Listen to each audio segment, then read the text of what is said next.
This week, Spencer's at the Zurich Sports Competition that's pushing innovation in assistive tech. These pilots have to do distinct things with their brain patterns to also turn left and right. We're in the Arctic Circle, looking at ways to prevent avalanches. And as the latest Formula E season gets underway, Paul's finding out about the championship's all-electric cars. This is where the magic happens.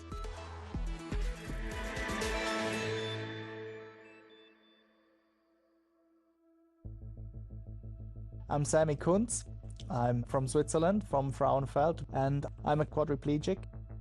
I had my accident 10 years ago when I fell into a river head first. In the beginning, it was really hard for me actually to not give up.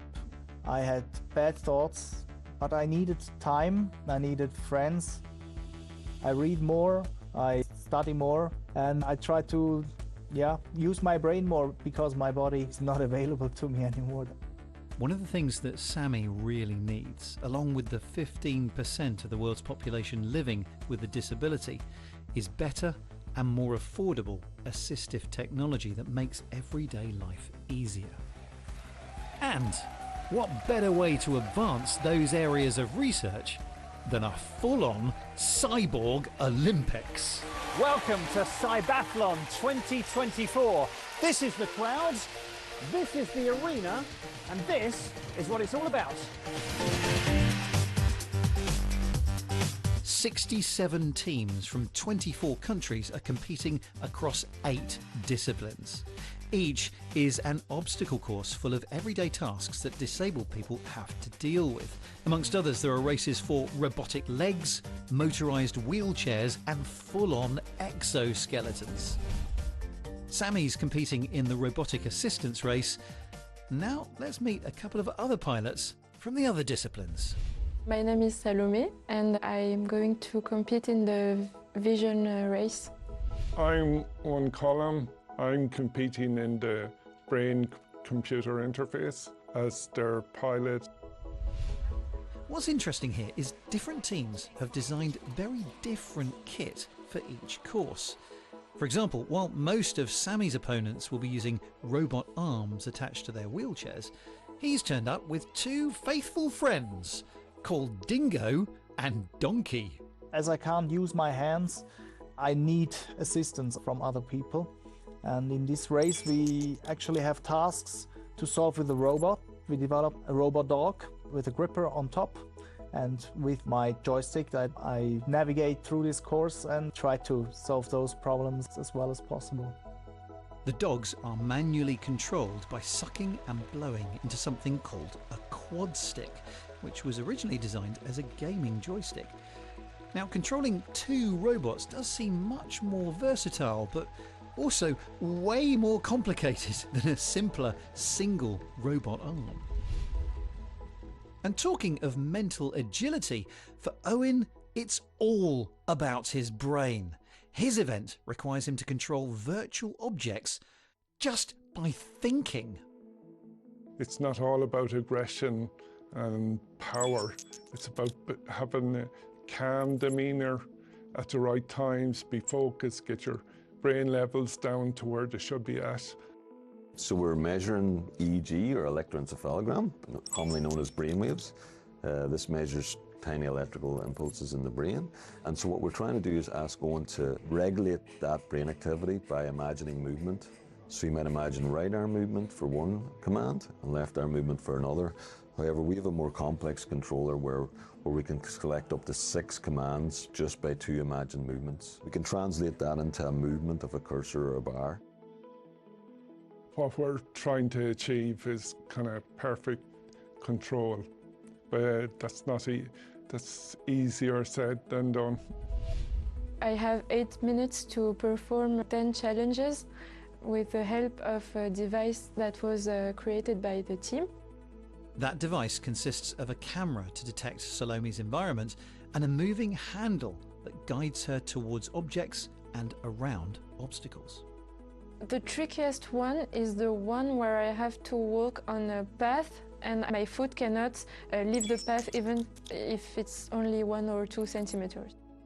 The teams are getting ready for the main events. But regardless of how they perform here, the hope is that Cybathlon will encourage researchers and disabled people to continue collaborating long after the competition has finished. I love this device. I really hope that after the Cybathlon, the team is going to continue working on it because it is great. I would love to have one of these robots at home, actually, because when I need it, it would do something for me, like giving me something to eat, to drink, pick something up from the floor. And if I had this robot, it would give me more independence. Now it's time to concentrate on the present. Will the tech work? Will the pilots cope with the pressure? Not intimidated by the atmosphere at all. It's actually hugely helpful to have those guys supporting us, and we're hoping to be there in the final. And we will find out how Salome, Sammy and Owen get on later in the programme.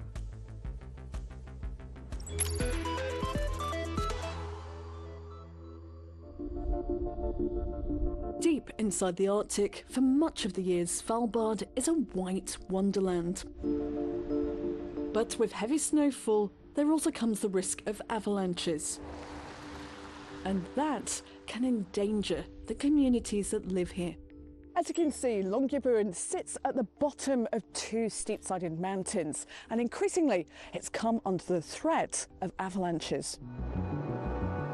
Around the world, these hazards occur in mountainous regions, when a mass of snow builds up on an incline and suddenly flows downhill. In 2015, a devastating avalanche swept into town, causing the loss of 2 lives.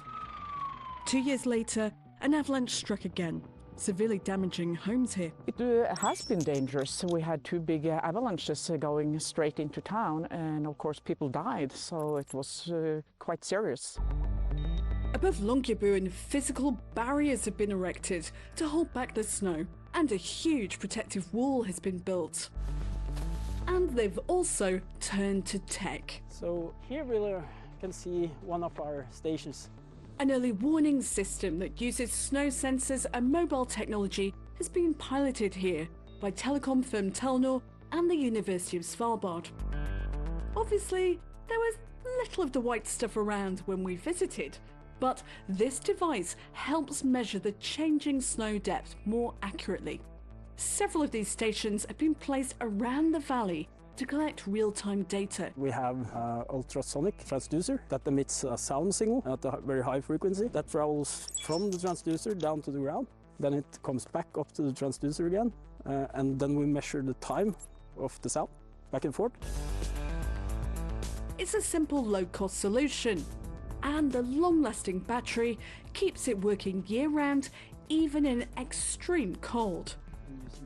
Whereas previous equipment was expensive and used up lots of power sending the data.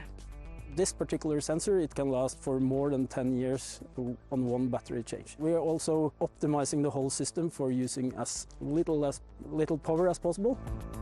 All that data is recorded and transmitted every 10 minutes using a narrow bandwidth over the 4G network. What do you do with that bundle of data that you gather? The data is sent by the wireless network where we have software services running. So we get a lot of raw data that we normalize into something that can be used for further analysis, and then we hand the data over to the avalanche forecasters. Based on several indicators, they can look at how much avalanche danger will we have tomorrow and the next, for instance, 3 days.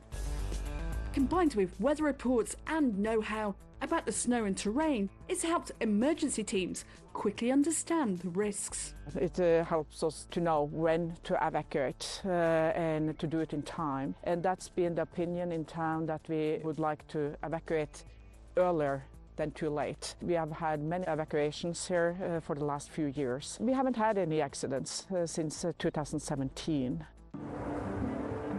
But with climate change, the risk is only getting worse.